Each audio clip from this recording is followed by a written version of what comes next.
हर female की ना ये कोशिश होती है कि वो अपने घर वालों की सेहत का ना अच्छे से ख्याल रखे।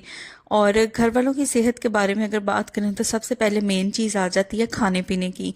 तो देखिए, खाना हमारा बनता है किचन में। अगर हम अपने किचन की हाइजीन को और क्लीनिनेस को मेंटेन करेंगे तो हमारे घर वालों की जो सेहत है ना वो भी अच्छी रखेगी। तो चलिए स्टार्ट करते हैं आज की इस वीडियो को। So welcome back to my channel Mishi daily routine. तो किचन की हाइजीन को लेके अगर बात की जाए तो यहाँ पे सबसे पहले आ जाता है किचन की क्लीनलीनेस। तो किचन को क्लीन करने के लिए आपके पास किचन क्लीनर होना बहुत ज़्यादा ज़रूरी है। अगर आप मार्केट से महंगे महंगे किचन क्लीनर परचेज नहीं करना चाहते हो, आप घर में भी बड़ी आसानी से बना सकते हैं। तो मैं यहाँ पे ना एक जार ले लिया है, इसके अंदर मैं ऐड कर दूंगी पानी। तो जितनी भी क्वांटिटी में आप भी बनाना चाहें आप भी बना सकते हैं। तो पानी ऐड करने के बाद यहाँ पे मैं ऐड कर दूंगी विनेगर। तो यहाँ पे मैंने सफ़ेद सिरका लिया है, तो तकरीबन 1 कप के करीब भर के ना इसके अंदर मैं वो ऐड कर दूंगी। तो जितनी भी चीज़ें इस क्लीनर के अंदर मैं ऐड करूंगी ना, सबके अपने अपने बेनिफिट्स हैं। उसके बाद कोई भी डिश वॉश लिक्विड जो होगा, जो भी हम घरों में यूज़ करते हैं, उसकी चंद बूंदें इसके अंदर ऐड कर देंगे। तो ये सारी चीज़ें ऐसी हैं जो आपके घर में मौजूद होती हैं, बस इन्हीं को मिला के हम जो किचन क्लीनर है वो प्रिपेयर कर लेंगे। अच्छा, अब यहाँ पे मैं ऐड करने जा रही हूँ, ये आप समझ लें क्लीनर ही होता है एक तरह का। जब भी आप सरफेसेस को क्लीन करते हैं या फ्लोर को क्लीन करते हैं, शेल्फ्स को क्लीन करते हैं, तो ये एक तरह का ना फ्रेगनेंस होता है। अगर आप इसको किसी भी लिक्विड में ऐड कर दें तो आपकी जो भी सरफेसेस है ना वहाँ से बड़ी अच्छी सी महक आती रहेगी। तो ये सारी चीज़ें ऐड करने के बाद इस जार को मैं अच्छे तरीके से शेक कर लूँगी ताकि सारी चीज़ें जो हैं वो आपस में अच्छे तरीके से मिक्सअप हो जाएं।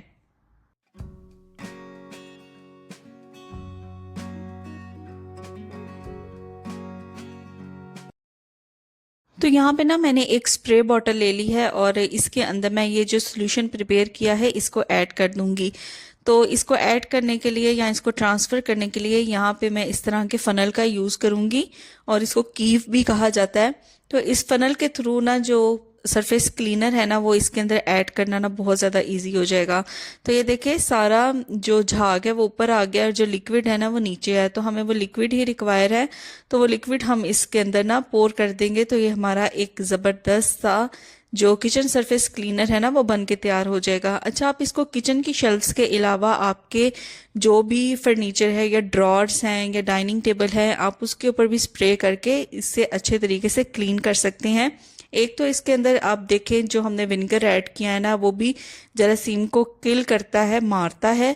और इसके अलावा जो इसके अंदर हमने फ्रेगनेंस ऐड की है वो बड़ी अच्छी खुशबू आपकी सरफेसेस को देगी। तो ये हमारा ज़बरदस्त सा जो क्लीनर है ना वो बन के तैयार हो गया है। तो सिंपल, जब भी आप कुकिंग कर लें, कुकिंग से फिनिश हो जाएं, तो आपका जो स्टोव है, जो शेल्फ्स हैं जहाँ पे आपने कटिंग की है और कुकिंग का सामान आपने प्रिपेयर किया है, उधर आप इसको स्प्रिंकल करके तो एक दफ़ा आप इसको वाइप आउट कर दें, तो आपकी जो सरफेसेस है ना वो जम फ्री भी हो जाएंगी और अच्छी सी महक भी देती रहेंगी।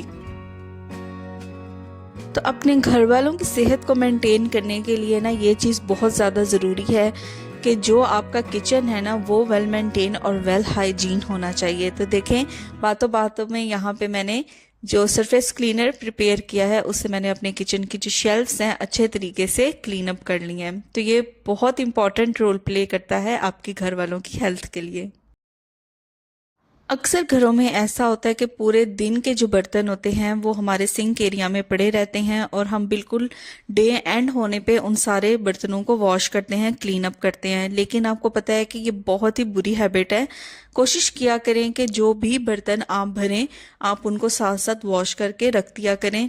इससे क्या होगा, एक तो आपकी जो ओवरऑल लुक होती है ना किचन की वो भी अच्छी लगेगी, क्लटर नहीं लगेगा, बिल्कुल भी मैसी नहीं लगेगा। और दूसरा ये है कि आप उन बर्तनों को दोबारा इस्तेमाल करने के लिए यूज़ कर सकते हैं। इस तरह आप नए से नए बर्तन निकालते रहते हैं और वो पाइल अप होते रहते हैं हमारे सिंक एरिया में, जिससे हमारा जो किचन है वो बहुत ज़्यादा मैसी लगता है और उन बर्तनों को वॉश करना ज़्यादा मुश्किल हो जाता है, क्योंकि उसके अंदर जो फूड पार्टिकल्स होते हैं वो तब तक इतने घंटों के बाद बुरी तरीके से स्टिक कर चुके होते हैं। तो ये भी आपके घर वालों की जो हेल्थ है ना उसके लिए बहुत इंपॉर्टेंट है कि जो भी बर्तन आपने अगर ब्रेकफास्ट किया है तो उसके बर्तन आप धो लें, लंच या डिनर साथ साथ वॉश करते रहें, और जैसे ही बर्तन वॉश हो जाएं तो फिर आप इन्हें डिश रैक में लगा दें ताकि ये अच्छे तरीके से एयर के कॉन्टैक्ट में आके ड्राई हो जाएं।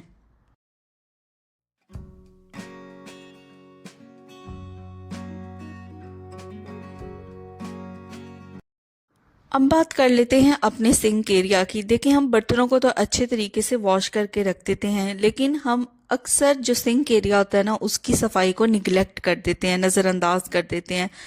आपको ये पता है कि हमें सिंक को भी एक तरीके से एक बर्तन यानी एक यूटेंसिल के तौर पे उसको हमें समझना चाहिए, क्योंकि इसकी भी क्लीनिंग जो है वो बहुत ज़्यादा ज़रूरी है। हमें पता है यहाँ पे ड्रेनेज का पाइप होता है, और अक्सर अगर हम फूड पार्टिकल्स जो हैं वो ड्रेन के अंदर फंसे रहें, या आपका जो सिंक एरिया है वो अच्छे तरीके से क्लीन ना हो, तो जो भी छोटे छोटे कॉकरोचेस होते हैं वो ड्रेनेज पाइप में से निकल के सिंक एरिया में आ जाते हैं। तो सिंपल इसको भी बर्तन वॉश जब आप कर लें तो एक दफ़ा अपने सिंक एरिया को भी अच्छे तरीके से क्लीन कर लें।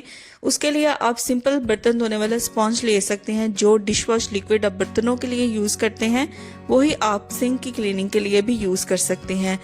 तो जैसे ही आप बर्तन या सिंक को स्पॉन्ज से क्लीन कर लें, तो जो स्पॉन्ज होता है ना उसको भी अच्छे तरीके से पानी से निचोड़ के रखा करें। देखें, वीक में एक दफ़ा तो स्पॉन्ज की आपको दूसरे तरीके से डीप क्लीनिंग करनी चाहिए, जिसमें आपको इसको गर्म पानी में, सिरके में और बेकिंग सोडा में ऐड करना चाहिए। लेकिन जो रेगुलर क्लीनिंग होती है उसमें भी क्लीन करने के बाद स्पॉन्ज को अच्छे तरीके से निचोड़ के ही रखें। तो देखिए, इस तरीके से हमारा जो सिंक एरिया है ना वो भी क्लीन हो जाएगा, और सिंपल बाद में इसको मैं पानी से अच्छे तरीके से वॉश कर दूंगी। पानी से अच्छे तरीके से वॉश करने के बाद यहाँ पे कोई भी आप ड्राई टॉवल ले लें, किचन टॉवल, या कोई भी आप ड्राई स्पॉन्ज ले लें। उसके बाद आपने सारे सिंक एरिया को अच्छे तरीके से इससे ड्राई कर लेना है। तो आप यकीन करें, आपको खुद भी किचन के अंदर अच्छा फील होगा, काम करने में मज़ा आएगा। एक दफ़ा आपका किचन नीट एंड क्लीन होना तो आपको खुद ही दिल करता है कि आप किचन में मज़े मज़े की कुकिंग करें। तो इस तरीके से जो टैप है ना उसको भी हमने क्लीन किया था, और इसको भी मैं स्पॉन्ज से अच्छे तरीके से ड्राई कर लूँगी, और जो हमारा सिंक होगा ना उसको भी अच्छे तरीके से मैं ड्राई कर लूँगी। तो ये बहुत इंपॉर्टेंट स्टेप है कि जैसे ही आप सिंक को वॉश कर लें तो वॉश करने के बाद उसकी जो ड्राइनेस है ना वो मेंटेन करना भी बहुत ज़्यादा ज़रूरी है, क्योंकि जितना ज़्यादा पानी रहेगा उतना ही ज़्यादा चांसेस होते हैं कि जो माइक्रोब्स होते हैं यानी बैक्टीरिया हैं या जर्म्स हैं उनकी ग्रोथ के चांसेस भी उतने ही होते हैं। तो इस तरीके से आपने सिंक एरिया को अच्छे तरीके से ड्राई कर लेना है। सिंक का जो ड्रेन है वो ओपन रहे और इसके अंदर किसी भी किस्म के फूड पार्टिकल स्टिक ना करें। तो इसके लिए मैं क्या करती हूँ कि रेगुलर बेसिस के ऊपर या वीक में 2 दफ़ा इसके अंदर मैं बेकिंग सोडा ऐड करती हूँ। तो 3 से 4 जो टीस्पून है ना वो भर के यहाँ पे मैं बेकिंग सोडा के ऐड कर देती हूँ। उसके बाद मैं ऐड कर देती हूँ इसके अंदर विनेगर यानी सफ़ेद सिरका ऐड कर देती हूँ। अब बेकिंग सोडा और विनेगर का ना जो रिएक्शन होता है ये बहुत ज़बरदस्त होता है। ये जो ड्रेनेज के अंदर अगर किसी भी किस्म का ब्लॉकेज है ना उसको भी ख़त्म करता है। अगर कोई फूड पार्टिकल स्टिक कर गए हुए हैं ना तो उसको भी ख़त्म करेगा। तो ये दोनों चीज़ें ऐड करने के बाद जब ये रिएक्शन करती हैं तो उसके बाद मैं इसके अंदर ना ऐड कर देती हूँ उबलता हुआ पानी। तो गर्म पानी ऐड कर देंगे ताकि अगर ड्रेनेज के अंदर कोई फूड पार्टिकल स्टिक कर गए हैं वो भी रिमूव हो जाएं और जो जर्म्स है ना वो भी यहाँ पे ग्रो ना करें। तो ये चीज़ ऐड करने के बाद देखें मैं फिर से एक दफ़ा ना इसको वाइप आउट कर दूंगी ताकि जो सिंक एरिया है ना वो ड्राई हो जाए। और रात को सोने से पहले जब आप डिनर के बर्तन धोते हैं ना उसके बाद ये काम आप कर सकते हैं, लाजमी किया करें।